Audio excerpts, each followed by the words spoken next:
What's up, nerds? Welcome to Nintendo Power Block 4, January 23rd, 2018. 2018! Yes! I'm one of your hosts, Corey Deering, and alongside me, as always, that retro code, Edward Varnell. Friday the 13th, the video game, is the Dark Souls and Bloodborne of our time, and Madam Moose needs to play it. I don't get it. Friday the 13th, the video game? It's not the same thing.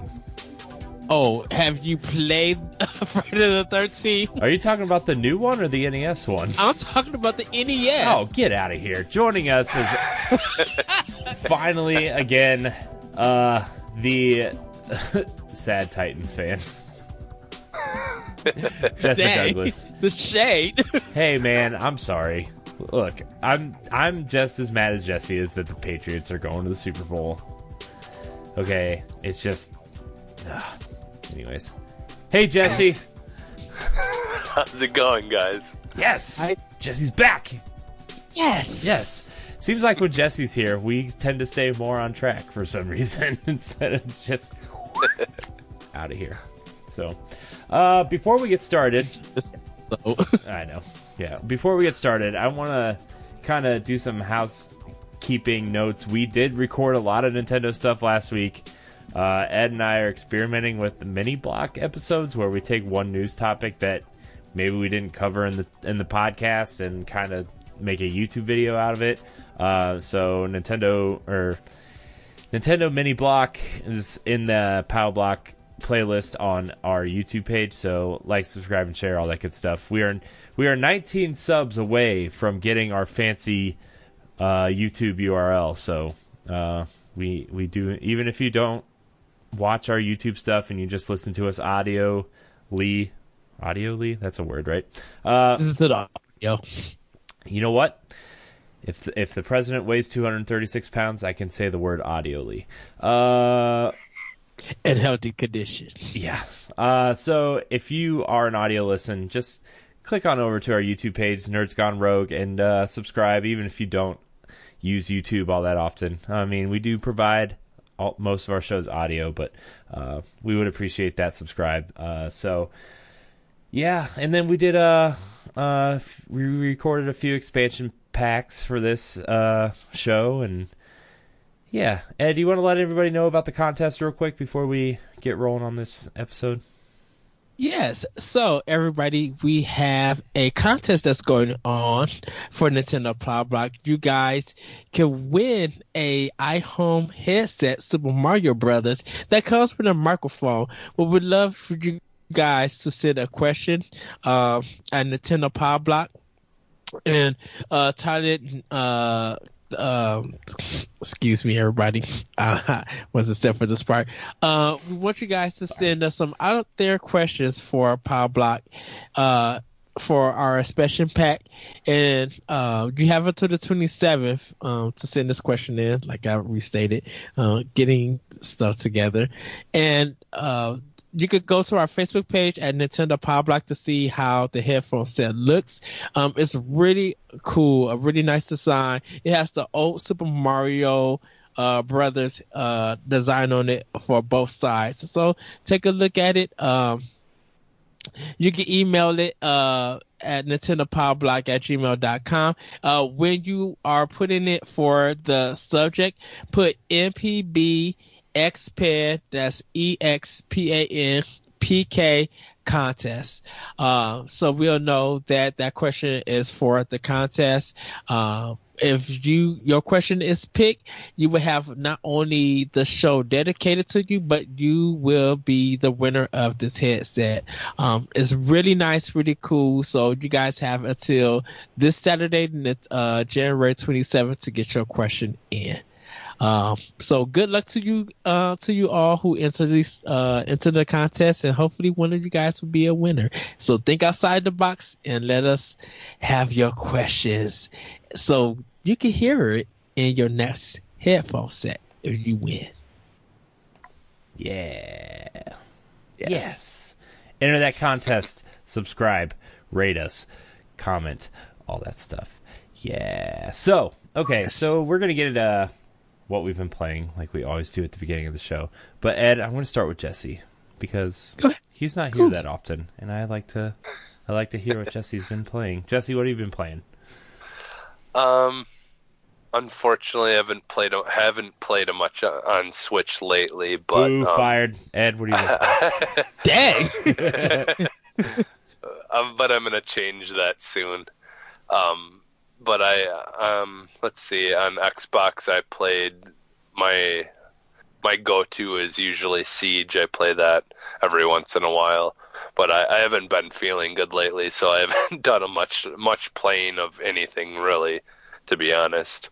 I played some Mutant League Football, the new one that came out, and that's pretty fun. Let's see, what else did I play? There's something else too that I can't think of that I was playing that I don't normally play. I played Ninja Gaiden Black, and that's in the beginning of the last week. It would have been just recently. I did play a little Mario Rabbids, but that's pretty much it for the most part. Nice.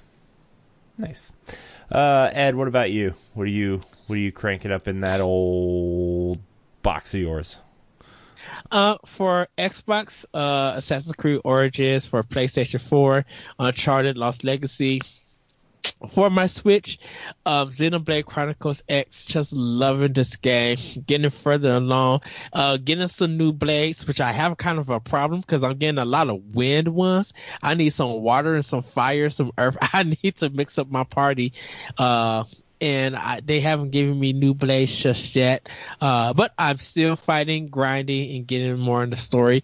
Monster Hunter Stories for my 2DS. I've also been playing. I'm at a part now where I can match different genes, which means that I take a popper from old monster and put in a new monster, and so it changes their abilities and stuff. So I'm enjoying that. Hopefully my Lost Sphere will be coming in sometime this week, so I will let you guys know more about that when it comes in. And also planning on picking up Blossom Tale and giving that game a play. Super Meat Boy, Graceful Explosion Machine, Golf Story, Blaster Master Zero, all fun games that I've been trying out and playing, and just like really, really enjoying that. Soon going to be jumping back into Fire Emblem Warriors. And then really spend more time in Breath of the Wild because I need to finish that game. Not again, but I just need to finish that game. So yeah, that's what's been in my gaming sphere, I should say. Gaming sphere? You have a sphere that you play games? Sphere. I was just thinking the same thing. Oh my gosh, that's funny. I'm trying to balance, and I'll probably be writing out a list of games that I need to play and finish because I got too many. I know, dude. There's so many games. There's too many. Like, there's seriously too many games, and like, we haven't even had any games come out yet, and there's too many. Exactly. I've been really diving back deep into Mario plus Rabbids Kingdom Battle. I'm in the second world. I'm probably like 2/3 of the way through the second world. Man, that game's fun, and it's starting to, like, the difficulty is starting to pick up. Like, that first world, it's pretty simple, right? And I'm at the part where I just got the Mario Rabbid Mario, and like he's kind of like a tanky character. He takes a lot of hits, so like I'm excited to see how I utilize him. I'm afraid I'm gonna have to get rid of either Luigi or Luigi Rabbid, and I don't really want to because Luigi Rabbid is amazing as a character. He's not like great in combat, but he's hilarious as a character. So I've been really, really, really diving back into that game. Man, that game is so good. Even if you're not a fan of strategy games, like I wish that game had a demo. Like, that game would benefit so much from a demo, and I wish people would, like, really give it a shot. It's super good. I've been playing Box Boy again on 3DS. Yeah. Because one night I was playing Switch and I fell asleep with it on me and it died because one day I was like, oh, I want to play my Switch. Oh, it's dead. I got to charge it. So I busted out my 3DS and like Box Boy jumped out. I was like, I like that game. And there's a rumor that it's coming to Switch at some point. So like, why not? And man, Box Boy is really good. It's $5, people. If you own a 3DS, it's $5. It's $5. Don't drink coffee for one day, and you will be able to buy Box Boy. It's so good. What else have I been playing? Oh, Super Meat Boy. Man, that game is good. I love it. I just like it's a little it's a little floaty. Like it's a little floaty, but the levels are so well designed and like the levels are so small and so compact, and you want to get an A+, and most of the levels are like they're literally anywhere between 5 and 10 seconds long are the levels, and you have to find the best way through to get that A+, and it tells you how much time you need to get under to get an A+. But then there's also the band-aids in the level that you have to collect. Yeah. And it's like, well, how do I get that timer plus get the Band-Aid? Can I get the Band-Aid and then get the timer down? And yes, you can. You can finish the level by getting the Band-Aid, and then you can replay the level to get the timer down. So that's helped me get a lot of A+. But that game is really good. I love Super Meat Boy, and I played it a little bit when it was on PS4. Like it came to PS4, and I was like, I like it, but not right now. And I was really into N++ at the time, so I was like, N++ feels better. But like N++ isn't on Switch, so Super Meat Boy it is. Please, Nintendo, let N++ come to Switch, please. Like, just oh, that game's so good.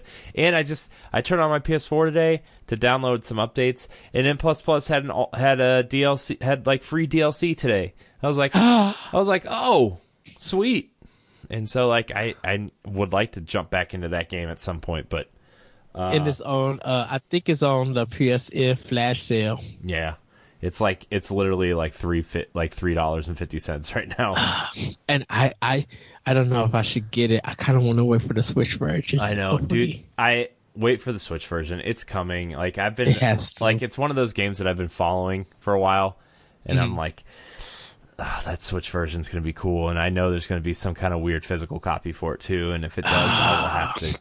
It's just, double dip. Yeah, like honestly, I'll have to. I don't know, man. I don't know what I'm gonna do. It's that game is. Those games are just like they hit the right spot of like, man, this feels so good once you complete it. And like, yeah, the game is hard enough by itself, but there's extra challenge by trying to collect every single gold thing, like the gold specs in that game, and it's like. They have like so many different obstacles that it's like, how do I do this? How do I do this? Oh, it's so good. Oh, N++ so good. Super Meat Boy is really good too. And I've been playing The End Is Nigh, which is by the same. It's like part. I don't really know how it goes. You have to listen to NGR Radio proper to have Matt like really flesh it out for you. But it's somehow connected to the team of Super Meat Boy. I think like Team Meat split into like two teams, and one side made Binding of Isaac, and then the other side made The End Is Nigh. Like somehow all three of these games are connected, but they're not part of the same team. I don't know. I don't understand it. Did the two creators split up? That might be it too. Like that might be it too, where like they split and made their own separate games. But I've been playing that too, and like it's pretty good, but like I wish I would have finished it before Super Meat Boy, because Super Meat Boy is the far superior game in my opinion. Like it's just way better. And not that The End Is Nigh is bad or anything, but Super Meat Boy, if you're gonna pick one, Super Meat Boy is better. It just doesn't hold the weight. Like it's just not holding interest. Yeah, I see that. And then if you listen to NGR Radio, you know that Moose is obsessed with this game called Earth Atlantis. And I've been dabbling in that as well. And like I thought it was like this Metroidvania style submarine games, kind of like Song of the Deep. Remember that game that came out a couple years ago? Yes. But it's not. It's a roguelike, and you have to like, you know how roguelikes are. You just kind of do what you need to do until you die, and then you start over or whatever. And like, I don't really care for roguelikes, but this game has me intrigued enough to like play it. Like it's this weird. I don't know. It's just one of those games where like it dives into a genre you don't really care for, but it's cool enough to where like you'll play it from time to time. So it kind of like piqued your interest in a sense. Yeah. So that's kind of those are the Nintendo games I've been playing. I'm thinking about booting up. I play a little bit of ARMS too because they had that last update a couple weeks ago, and ARMS is still really good, by the way. Need to pick that up in Splatoon too. So those are kind of the games I've been playing. I've been like, now that I've charged my 3DS and opened it for the first time in a couple months, like I've been thinking about diving into some virtual console games, like Link to the Past. I want to play because they're re-releasing A Link Between Worlds as a Nintendo Select, and like I'd never finished A Link Between Worlds, but I know it's great, and I played it, and I was like, I want to play A Link to the Past before I play this game. See, I have it on my Wii U, so that's why I wouldn't get it on my 2DS. Well, I already had it. I already have it. Like, I have a ton of virtual console games on my 3DS because, like, right now that's the only place you can get them unless you have your Wii or Wii U hooked up, And it's like, well, I guess I'll play. Like, I'll play my NES and Super Nintendo games on this, and then I'll play my Nintendo 64 games on my Wii U. Yeah. Just because that's how I like. I would rather play like the 8-bit and 16-bit games in handheld form. But yeah, man, I think I'm gonna start cracking open some classic games. I really want to. So. Yeah. It's just my 2DS is new. I haven't really bought anything. But right, you have I keep looking Pokemon one. Right, but I've been looking at that Mega Man Legacy for 3DS, and might pick it up. I know it's $20, but I'm just like, I could hold out for this. Yeah, but it's coming to Switch though. You don't want to buy the 3DS version. Yeah, you can play it on that glorious screen. Yeah. But it's like I own like Mega Man 1 to 3 on Wii U, and it's just like that's the only one I'm gonna be playing a lot between those three. But I'm definitely I think I'm gonna try to do 4 to 6 because those are games that haven't beat. Well, 4 to 7, I should say. Yeah. So, so that's kind of what we've been playing. I don't know. I just man, every time there's too much to play, and I'm like, I can't just keep jumping back and forth. I need to focus. That's a problem with these games that you can just simply download for a cheap price. Is like, yes, you just download them, and then like over the course of like 2 or 3 months, you gather a pool of like it's 8 or 10 games that you're like, oh, I've dabbled in this, I've dabbled in that. Then you're like overwhelmed when you like don't have anything to play, and you're like, I have all these games that I never finished, and what do I play? I'm overwhelmed. I'll just play something else. I'll just go back to Zelda and finish it. Or you feel overwhelmed and then you just buy more games. Yeah, pretty much.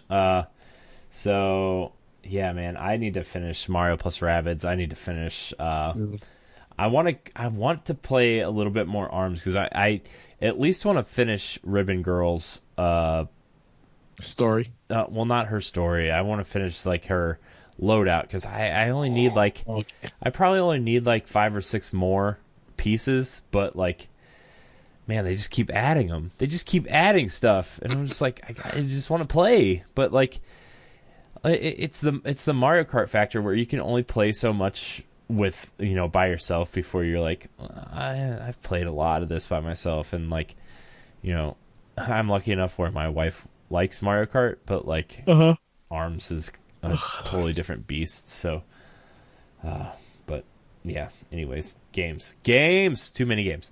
So we're gonna get into our news bits here. So our first story, Nintendo is already being open about the sequel to Breath of the Wild, as the company wants the next 3D Zelda on Switch. Now, I know this isn't news in particular, but they are up for some Game of the Year awards coming up in the near future, and the thing is, they've been very open and candid about what they want from this game. So the GDC awards are coming up, and Zelda is going up against Horizon in a lot of categories, and there's some interviews about Horizon versus Zelda, what they think about the games and stuff, and it's like, well, who's going to win Game of the Year? And I mean Zelda. But later, they were speaking to IGN, and Eiji Aonuma gave a firm answer when it came to how the team wanted to deal with Link's games in the future, and it actually goes pretty deep. So I'm going to read some of these quotes here, and then we're going to talk about it, because I think it's pretty fascinating. And the fact that they talk about the engine, they didn't want to create this engine just for one game like they have been. Because, besides Ocarina of Time and Majora's Mask, they've literally created a new engine from the ground up for each new Zelda game, and that's why they have different art styles. And so I'm just going to read a little bit. I can't speak for what other companies will do with their own games, but I'd like to think, for me, especially just in terms of the Zelda series, the incredible freedom that this game offers you and how well it has been received. To me, it's been that freedom. That level of freedom is something that needs to be maintained in Zelda games going forward. Ed was making some noise. I got scared. Oh. I thought you fell down. No. My cord to my headset hit my microphone stand. Oh, okay. And then he goes on to say, my eyes have been opened to how important that freedom is. So one of the things we definitely consider is that we always wanted to make sure the player could understand what their challenge is or what their hurdle is. We always wanted to make sure the challenge could be challenged. So we always wanted to make a linear way of overcoming the hurdle. He went on to talk about how the freedom has been well received, and how maybe the linear path wasn't the best idea. There's more coming in the Breath of the Wild master books. The titles of those art books and storytelling books are in progress. And then he goes on to talk about how he doesn't want fans to wait that long, and he wants the next game to be on Switch, and he hopes that it'll be out sooner than the last game. So he wants it out sooner than 5 years. So it's interesting because they talk about some of the translation is off here, but he does talk about the engine and how they really want to reuse this engine and really create, have even if it's not the same, quote unquote art style, they want to use this engine because it helps them create a world that's as vast as Hyrule was. So, and he talks about, he keeps using the word sequel, which means, like, do we go back to Hyrule in this art style? Do we see something new like Termina? Do we see one of the handheld worlds being visited?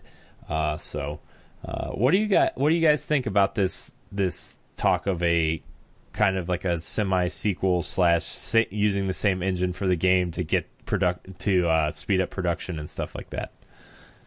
Well, I think they spent a long time making this engine. And doing the physics. It's a great engine. Yeah, using the old regular Legend of Zelda to build Breath of the Wild.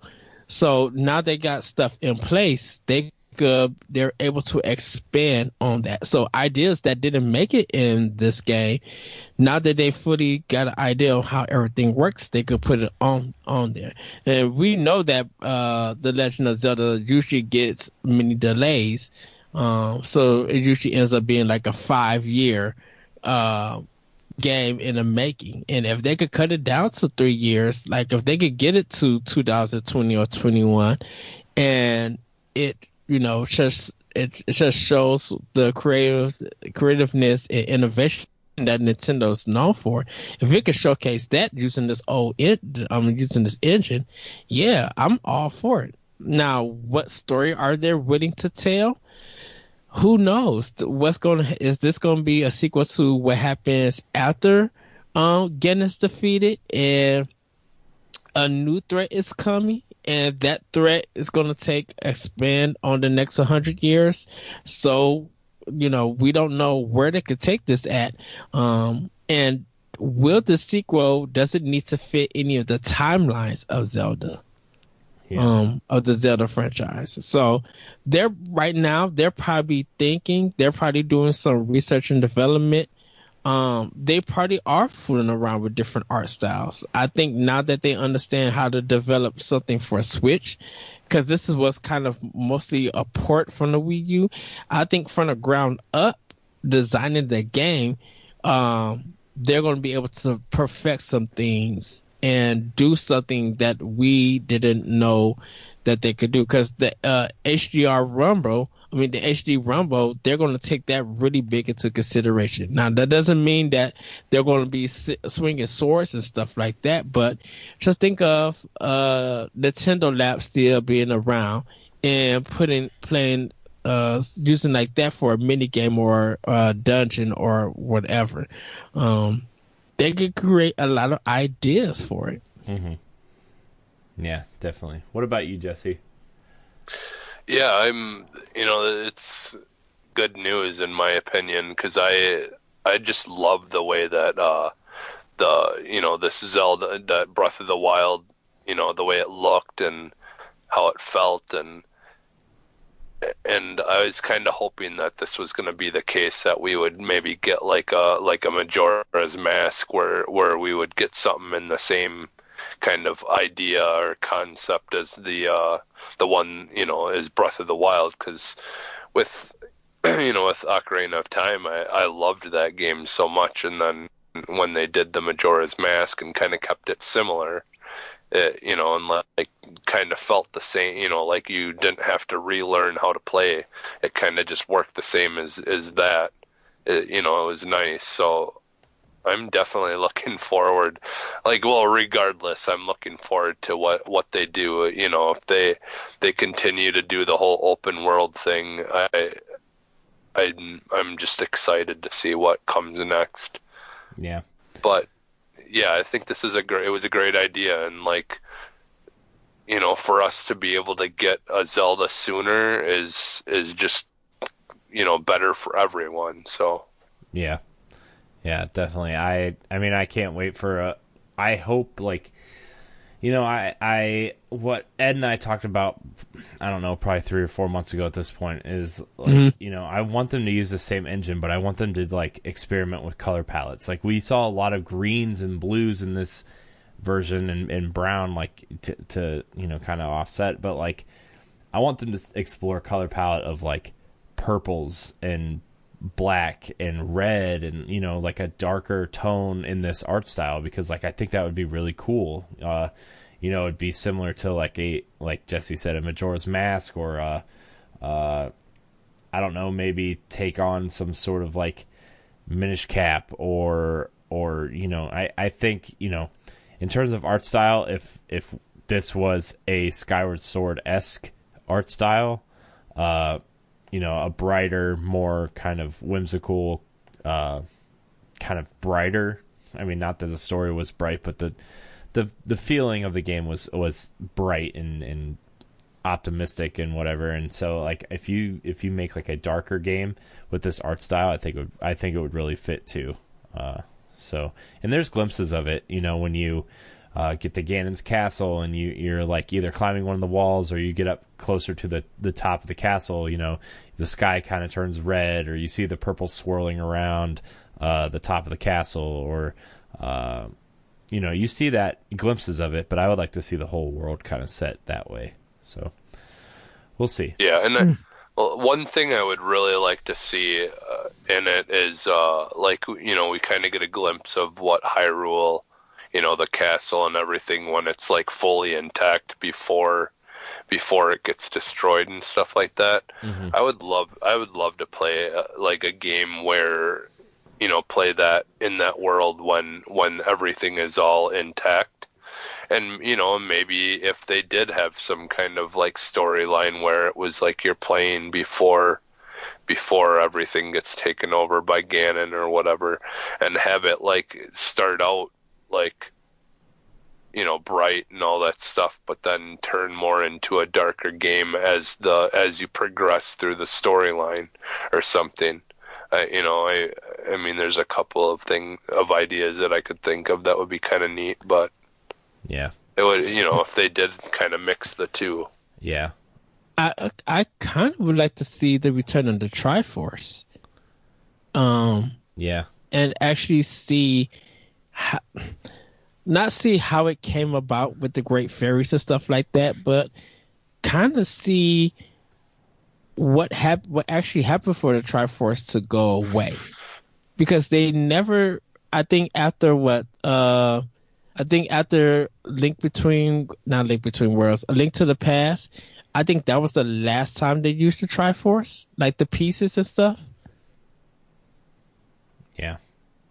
I mean, I think, you know, the last couple Zelda games, like the Triforce has been more of like a symbol within the game instead of like an object that has been passed to each of the characters, you know, and it's like, we all know like where the pieces, who owns what pieces, but like, how do the goddesses decide to break them up? And maybe the next round of like dungeons or divine beasts or whatever, like the equivalent of that in the next game, has the pieces of the Triforce, like really go back to Zelda 1 and like you're actually putting together a piece of the Triforce or the Triforce, you know, by beating the dungeons. And like maybe another thing I would like to see them do is like explore how far they can push shrine puzzles, you know, like I think the shrines were easily the best part of this game. Besides the exploration, like the shrines are easily the best part of the game. And so I would like them to really like dig deep and be like, how far can we push these shrines? Like, can we get 150 shrines in there this time instead of 120?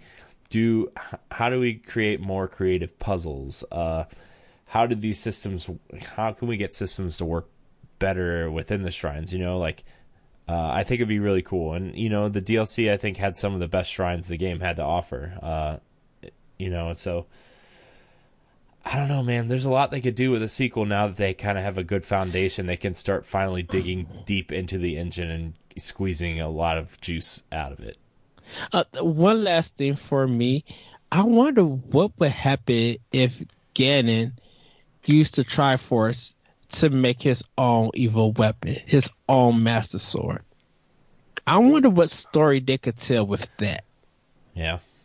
Well, wouldn't that just be the Sword of the Seven Sages? Isn't that like his weapon? Where like in the one timeline when he's slayed the sages and that's how he took over?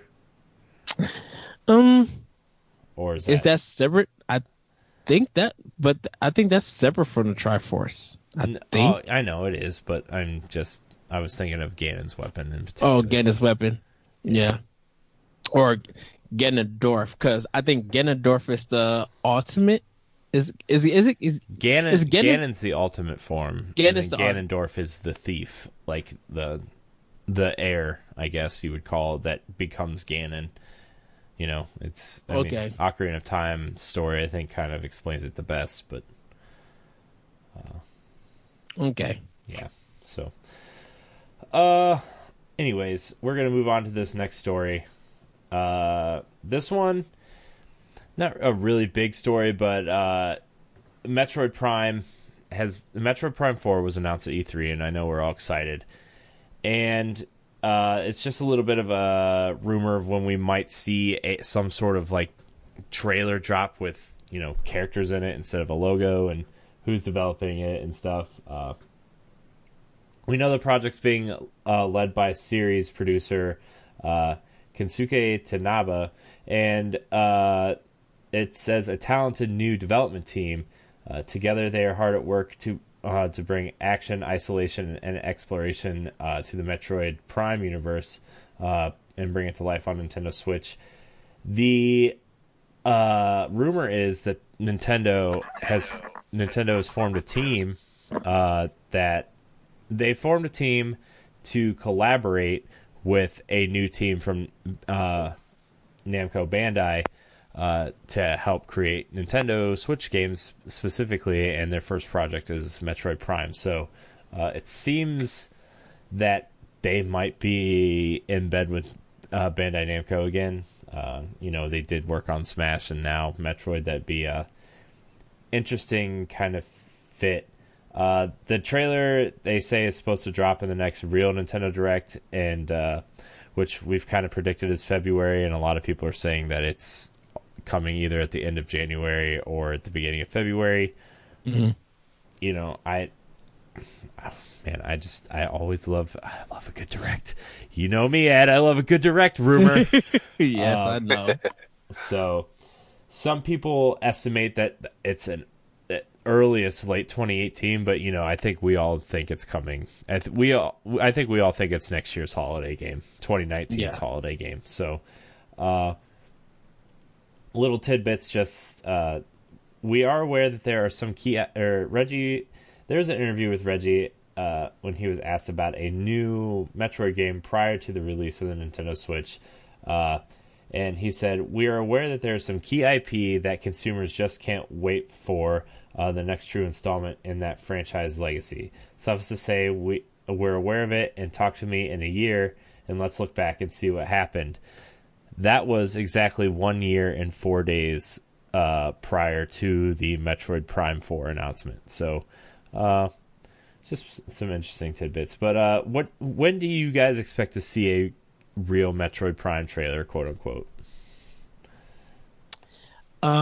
April or E3. Yeah. I mean, I don't really know. I don't really care. I just know it's in development. So, whatever. Take your time. Guys, it's a slow news week. I couldn't help it. I had to put a Metroid Prime story in there, okay? Well, I think the thing with Metroid Prime 4 is, does it stay in first person?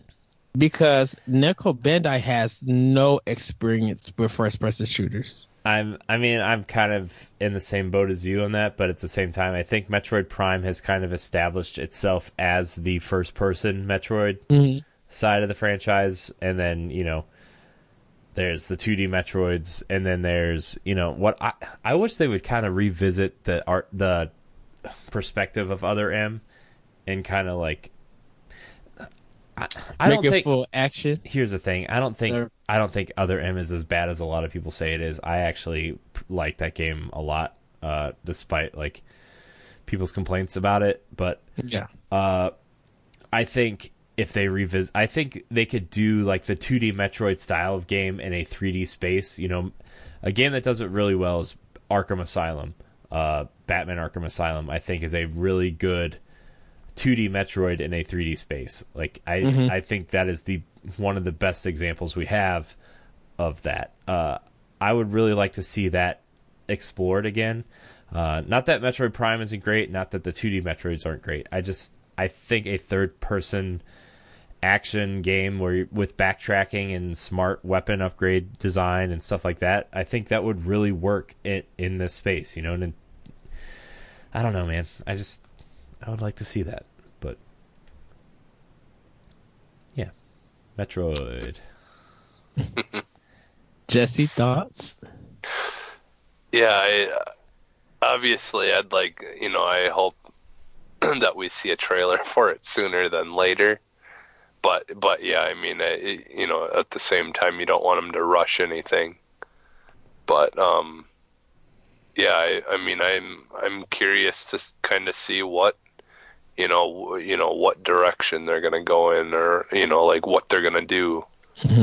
As far as something that I would like to see, I think I would kind of like Corey said, I'd like to see even something different, or even a third person style game like where you know, like I don't know what to really as a comparison, maybe like the Division or something like that, like where your working can, you know, play in that third style and have like I don't know, I guess the Division would be kind of like that kind of style of game would be kind of neat in a Metroid, you know, Metroid world where you've kind of like a little bit over the shoulder or just yeah, like basically the like exactly like Division or Wildlands or whatever you want to use. I think Division is more of the style I'd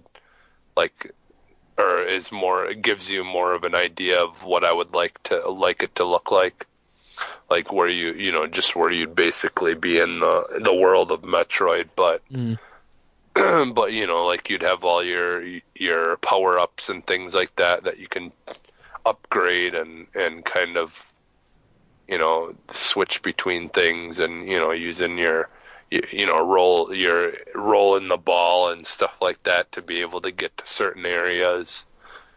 And I mean, I haven't really played a Metroid game in a long time. Like the only one I think I've ever really owned was the one for Game Boy, I think. I've played them, but Super Metroid, not Super Metroid, Metroid 2, The Return of Samus. Yeah, I think that's the one. I just remember having one on Game Boy, but yeah, that's Game Boy. I think I played Prime 1. That's maybe GameCube. Prime. Yeah, I played that one, and then I did play the one on Wii, I believe. But again, I didn't really own any of them.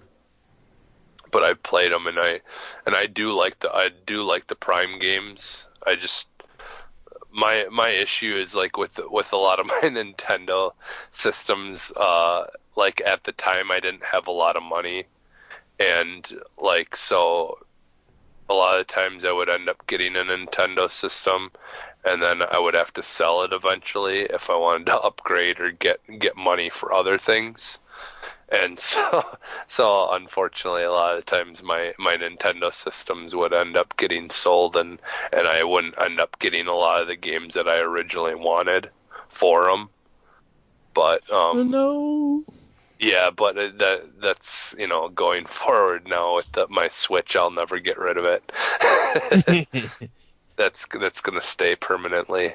So I'm definitely looking forward to this new Metroid, because I do like the Metroid games, and I do like the character, you know, Samus, and it's definitely something that I'd like to get into more now. So. Yeah. But yeah, I'm looking forward to just seeing what it is, you know, like what we're gonna be getting. So I'm excited, and I want something to come sooner, but at the same time, like I said, you know, you don't want them to rush it and then just give us something that doesn't really show us anything at all, you know. So yeah. I mean, like you said, I think the Division, like a Metroid kind of Division thing would be kind of cool, and like having it set in kind of like a open space and actually like have like bounties to go get. Like you are a bounty hunter, and they don't, like, as much as they like to say she's a bounty hunter, there's not really a game where you're going out and collecting bounties to turn into upgrade stuff. Like that would be a cool way to, like, you know, you could incorporate the 2D 3D Metroid space, and like you need to get this weapon to get through this space, but that's also a cool way to add RPG elements to it, where like you go out and do these bounties to upgrade the weapon that you just found and make it stronger or make it do different things. Like there's some cool things they could do with that. Yeah, because that's what I told. Oh, 1 second. Okay. Sorry, Jesse, to interrupt. I mean, that's what I said on last time when we talked about Metro Prime 4, was that I envisioned Samus going on a bounty hunt. Like, we haven't had that. And her getting new powers. Like, I would love for that. You get your bounty, you turn it in, and they offer you new powers. Yeah, and I think like if they did do the whole division style like setup layout of the maps and stuff, then like you do have your chance to power things up, and then that gives like that would kind of help with the whole upgrading things, because then that gives the replay value of certain areas of the maps and everything. Like there'll be things that you could see that you can't get to until you upgrade. So it would give you a reason to go back into certain areas of the maps, to go and get things that you couldn't get earlier because you didn't have, the ability yet or whatever. So like I don't know, I just feel like that style of game could really push Metroid to its full potential of like what it can offer, and really I think that would be a good way to give you a good story too at the same time, like just to really show off all aspects of the Metroid world. So yeah. Okay. Yeah, so I mean, we'll see what this Metroid offers, but there's also that rumor that a 2D Metroid is also in development. So we'll see if that rumor turns into anything. But we'll obviously keep you posted on this show because that's what we do. That's what we do. Yes. So, which would be good because I'd hate to buy one but honestly I would like to get a 3DS or the new 2DS just to play that new Metroid game because it looks so good. Yeah. The 2D one. So. Yes. So the next story, we got a sad bit of news here. Legendary cover artist Bob Wakelin passes away, leaving behind a legacy of amazing covers. You might not know him by name, but you probably know his cover art. He did titles such as Contra, Rainbow Islands, The New Zealand Story, Mr. Nuts, Midnight Resistance, Batman, Whizball, Head Over Heels, and Hunchback, just to name a few. So, yeah, man. And we're starting to get to that point where the industry is sadly getting to that point where we're starting to lose major influencers in the industry. A couple years ago was Iwata. A couple prominent designers in the past few years have passed away.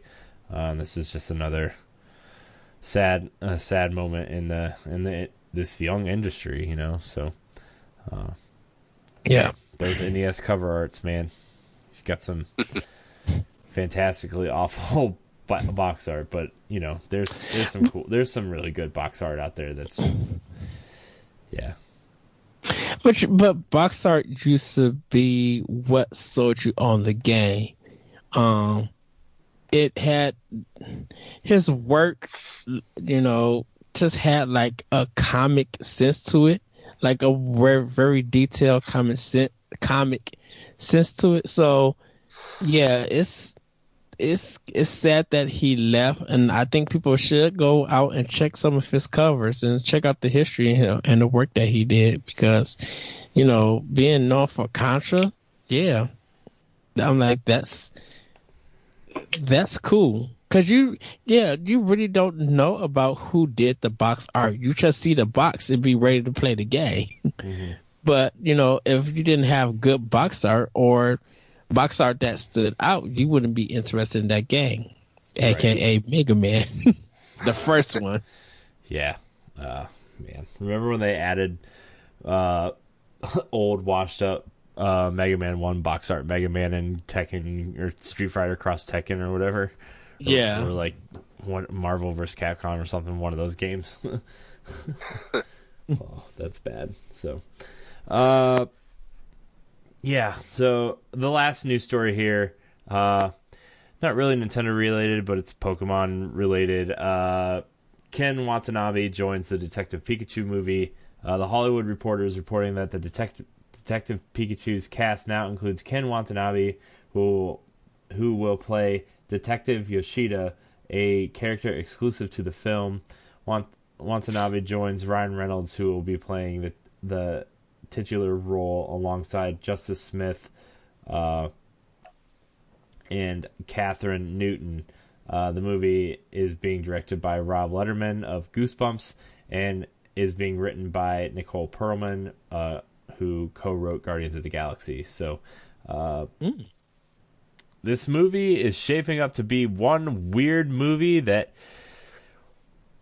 I'm going to see day one. Dude, I feel like this movie is not going to be for kids for some reason. I don't care. I hope this thing get a midnight release like on a Wednesday or Tuesday. I'm going to see this day one. So, I mean, this movie just, every time I see something about this movie, it's just like, it's getting weirder and weirder. We got Deadpool playing Pikachu. We have, Guardians of the Galaxy writers. It's just... But would it not be a Nintendo movie if it didn't have wacky stuff to make it a Nintendo movie? Fair enough. Fair enough. So got Pikachu being a detective. Ain't that weird enough? Yeah, I mean, it's just it's weird. Jesse, what do you think about the Detective Pikachu movie? I don't know what to think about it. Jesse's just like, sure. Oh, sure. Of course, Jesse's statement is Pika Pika or Pika. Man, this is crazy. Yeah, I don't know what to think about it. And I guess once we get like a trailer or something, I'll have a little bit more of an idea of what I think about it. But at this point, yeah, it could either be just a complete mess, or I'm going to like literally just buy my popcorn and nachos like real quick and drink and sit in the corner somewhere so I'm not distracted by these nagging kids. Be like, shut it up. Like the way it sounds now is it's like, are we gonna get like the live action Scooby Doo or? It seems that way. Yeah. All right, we're going to get into our question block. Remember, you can email the show at nintendopalblock@gmail.com or follow us on various social media or subscribe to our YouTube page and leave a comment on the previous episode, and we will try to get to your question during the question block. So we have a very interesting question that I've actually been pondering for about a week or so. On this question, and I didn't bring it up because I want to know what your guys' reactions are. And Deshaun Malone writes in and asks, what do you think Nintendo could do with a real successor to the 3DS? I'm going to start because I have a really kind of amazing thought on this. Mm-hmm. I actually think Nintendo could probably benefit from a kind of kids-focused $100 handheld by bringing back the Game Boy line. I think, have it like kids are used to playing on tablets and phones. What does the phone look like? What does a phone have the shape of? A Game Boy, right? You add buttons on there. You can have touchscreen if you really want to, but I think you get the Game Boy line back. It's not a very powerful device. It has a kind of like probably like a widescreen-ish, like a 16:9 screen on it on the top, but it's still shaped like a Game Boy, and like simplify it, maybe 4 buttons, maybe an analog stick, maybe just a D-pad, whatever. It plays retro style games, indie games. Maybe bring NES and Super Nintendo Virtual Console to it. Like, this thing could be as simple as it possibly can be, and it would just play simple games. You wouldn't get like a full-fledged Zelda game on here, but you could get Virtual Console on here. You could get indies on here.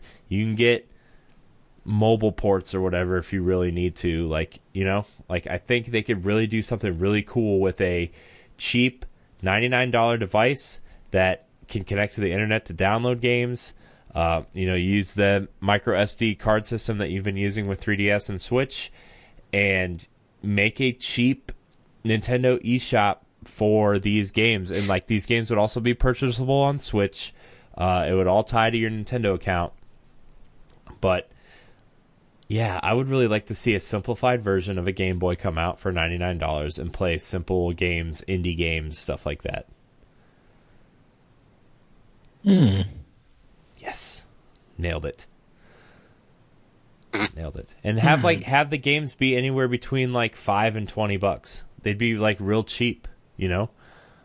And like real kid friendly, you know, and I know this kind of goes against what they're trying to do with the Nintendo Labo stuff right now. But to be fair, I was thinking about this before they announced the Labo stuff. But I think it'd be cool. I really think it'd be a cool idea to bring back the Game Boy in some kind of weird retro way. Ed doesn't like my idea. That's what he does. No. Your idea is good. I can see that probably happening in the future. I can see that. I think with them seeing the success of the 2DS, and I do agree with you going back to the Game Boy line. I think most of it is going to be touch still, you know, kind of still touch base. There's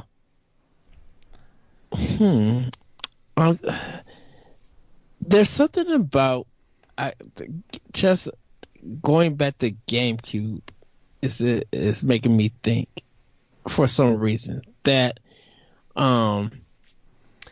system. You could even do it like Game Boy Advance style. Like, sorry, I didn't mean to like interrupt you. Oh no, you're right. I can see it doing Game Boy Advance style. That's fine.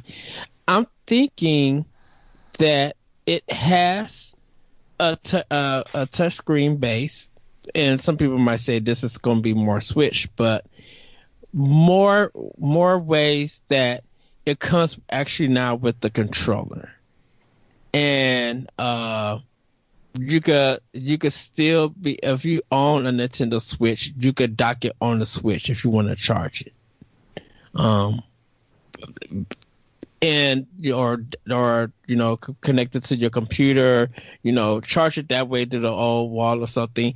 It'd be a little bit smaller than the Switch in a sense, but this one is kind of like CD based, where if you enter it in one way, you hit another place to enter it out. So in case if you drop it, it doesn't fall out. Like it has just an interest in the exit. It sounds weird, but you know, them just doing something. If they want to play, they could hold the screen and, you know, switch it sideways. That if they want to have a game, like let's say they use it for a DS or 3DS, like they still have a cartridge base for it. The line is like split inside the system. So you don't actually have the hardware splitting it. So if you feel like doing like a touch-based thing, or if you like say like Hotel Dust 213, you already have that split in like in a certain way, so you can still be able to do it. I think the control would still be 4 buttons. With the L and R, but if you have a control, I think if they provide a controller, make it like $149.99, like a little smaller controller, I can see them going that route, them going back to CD for this new for the new handheld, but they just have like a different ways to get out. So the CD, like I said, goes in the entrance and then exits out on the other way. So if they drop it, nothing like actually falls out and they get damaged. Yeah. What about you, Jesse? I think probably their best bet going forward, because they're kind of in a predicament right now, because like there's not a whole lot that they can do in between. Like, you know, like you've got the Switch that basically can be handheld, and you've got the 3DS, which, like, I guess they could maybe make it a little bit more powerful than the 3DS. Sorry, but then but then they're kind of getting too close to what the Switch is. So, like, I think what the best thing to do moving forward would be to make it where... Sorry, hold on. Jesse's trying to... Dying over here. I got tickling in my throat. I made him talk too much. Tonight, Ed. Hold on, I'm going to take a drink. Made him talk too much tonight. Think Nintendo loves to use old tech. So, what old tech, maybe from 3 or 4 years ago, can Nintendo use in that way? Well, I'm thinking more of them going the route of making something that would be completely compatible with the Switch, like just basically like like the 3DS or whatever now, like, not change it that much, just, maybe make it a little bit more powerful so the games can be a little bit bigger, but not necessarily, more like better graphic wise, but make something that like where even like, let's say you could even use the Switch, like Joy-Cons with it, as an alternate way to play certain things or do certain things in the games, and just basically make something that's kind of like complements the Switch but is still its own thing. Like, just have it. I think it just, you'd want something that can kind of like they can communicate with each other. Like, let's say, like, kind of like, I think the best way for them to go would be to kind of almost do like more like the Vita is for PlayStation, where certain indie games and stuff that you can play on the Switch that aren't exactly like, high graphics and all that stuff, you'd be able to like play in between the two. Like certain games you'd be able to play on the new. And I do think it would be cool if they went back though to the Game Boy like name instead, like, went back to Game Boy and made it like basically a newer Game Boy that's more advanced. And then so have it like, so certain games you could play on your Game Boy that you can own on your Switch as well. Like, so like crossplay? Just basically have it like make something moving crossplay forward that will kind of go into this next generation of the Nintendo systems and be able to communicate with, and have like, they could even have it where like certain Switch games, kind of like you had with the Wii U, where people could do certain things on the tablet in game, and then everyone, like with the Mario Party game, you had where the person who had the tablet could be Bowser or whatever, and they could, do stuff and like basically play against the other players. And so you could have it where the new Game Boy system or the new, whatever handheld would be able to be like a controller for certain games on the Switch. Yeah. So, basically just kind of make it like, bring it into the next generation of the Nintendo, systems, but still have it its own thing. But it can be used for much more. If you own the Switch, then you can use it for certain things on the Switch as well. Yeah. Yeah, I think that'd be cool, actually. That's cool. Man, Jesse should come on more often. He's got so many good ideas. Maybe he should run the show. All right, we're going to move on to our next question from Marcus Shaw. Can Switch realistically outsell PS4? Do you think it has the same mainstream appeal? I think a lot of people, and I think this is how, I don't know if Nintendo I think it has the possibility of outselling PS4. I think, Nintendo has a hit with Switch, but it's going to be close if they, I think the sales are going to be closer than people originally anticipated. I think a lot of people either buy just a PS4 or just an Xbox One, and the Switch is the complementary console to the other one. And by the Switch being people's second console, I think that's how they win, because, you know, if you have an Xbox One or a PS4 only, you get the Switch as your complementary console, and that's how they kind of sneak in there and win, you know? So that's my idea. What do you think, Ed? Oh, you're just staring. I thought Jesse was going to say something, so that's why I waited. Okay. Yes, I think the Switch it will outbeat the PS4 and can be out the PS4. As for mainstream appeal, yes, it does have it. PS4 won by Microsoft's mistake, and there's really PS4 has a limit appeal to themselves, because pretty much if we talked about this in Arsenal X, if the online functionality or the internet goes down, your PS4 is pretty much worthless if you're just an online multiplayer kind of person. If you're a person who don't believe in playing in single player games and stuff, well, that system doesn't work for you. Yeah, you can use your phone, but you know, that's your data plan or something getting jacked up, regardless of whether you use it. Where at least with Switch, you can continue your gaming from your car, meaning that you could use your car's battery and charge it through, and fully charge your Switch and play it in the house while your electricity is down. And for a person who really loves the game, that appeal would stand out more than just sitting close to your system that has always got to be connected.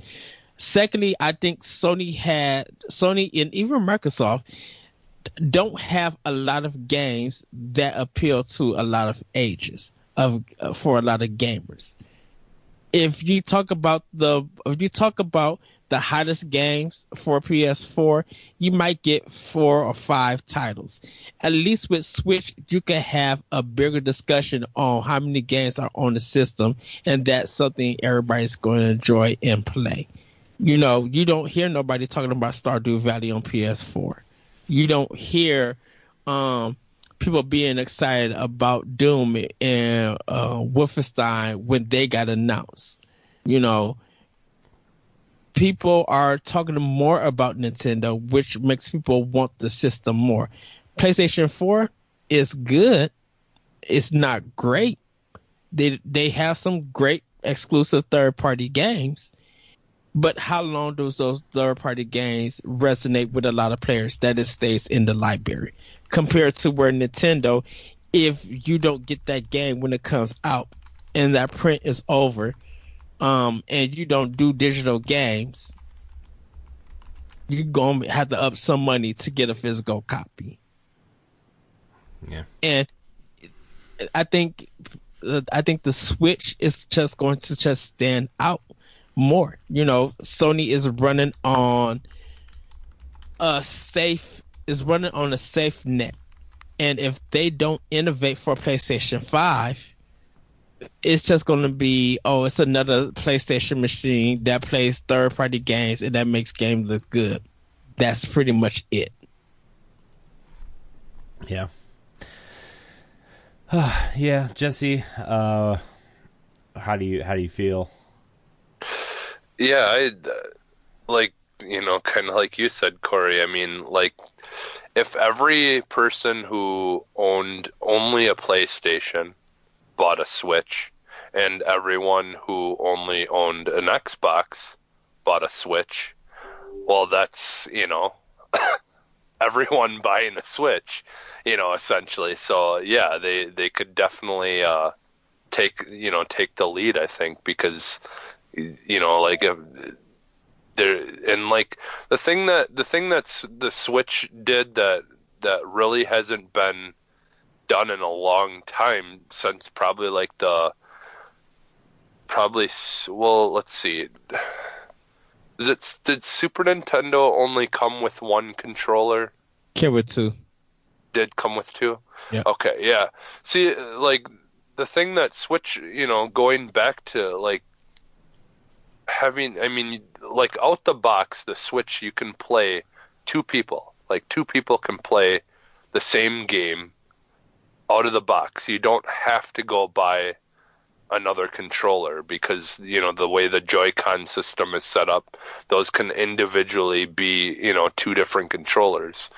And for them to do that, like, because no one's really doing that anymore. And so, that's another reason for, you hear people talking about the couch co-op going away, and it seems like Switch is kind of trying to go back to doing that couch co-op. And, it just seems like Switch is kind of offering things that people have kind of been missing for a long time.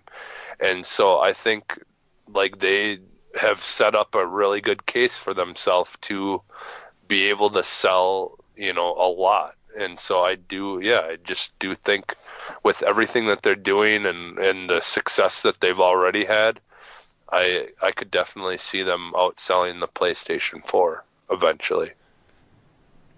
Yeah. I mean, there's just so many reasons to own one. I know.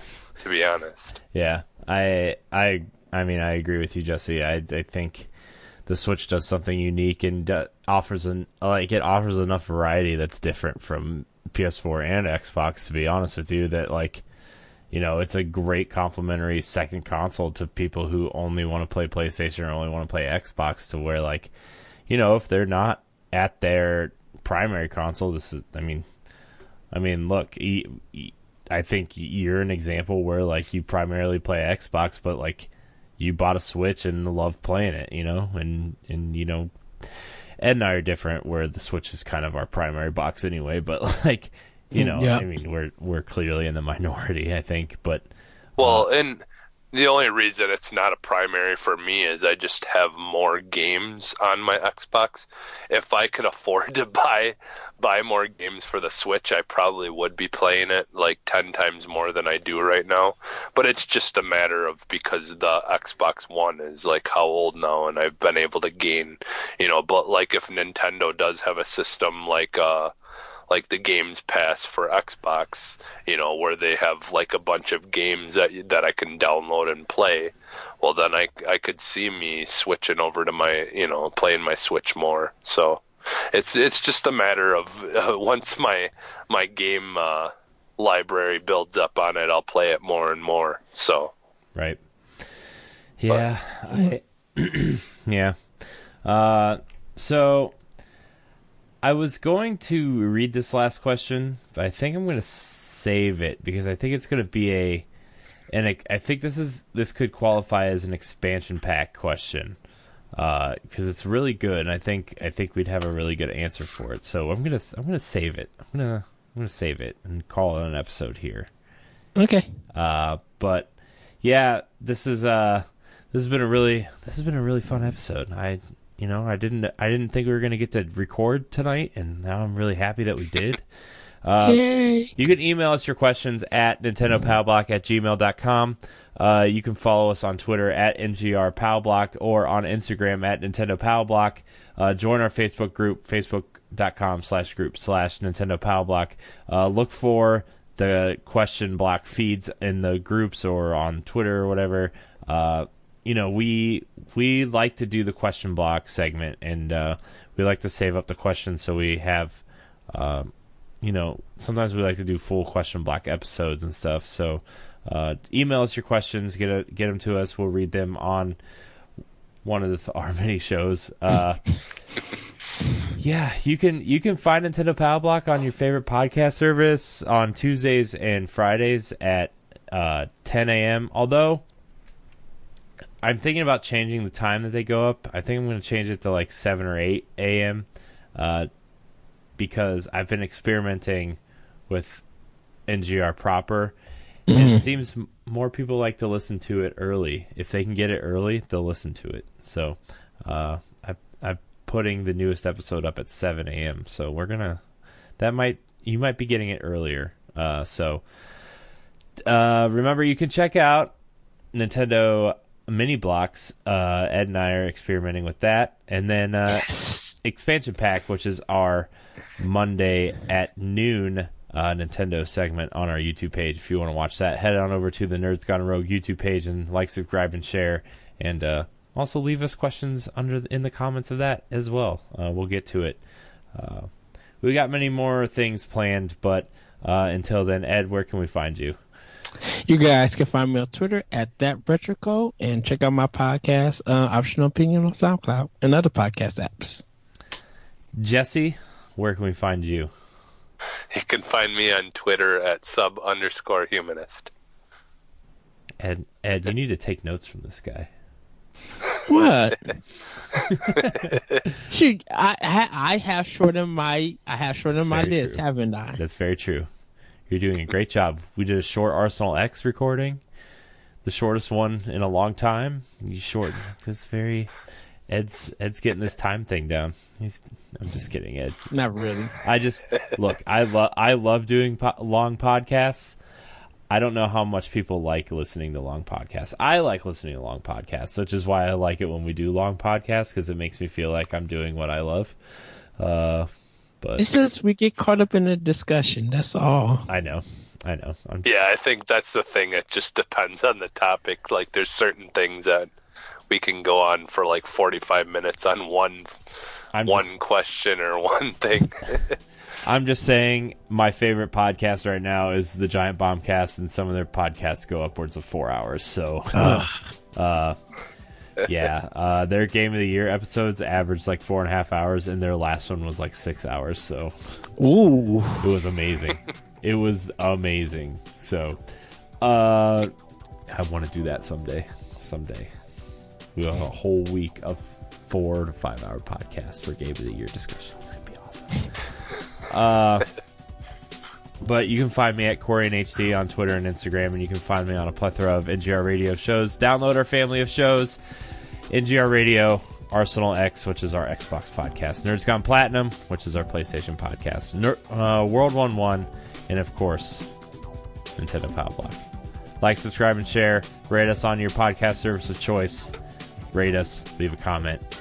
And until next time, we love you.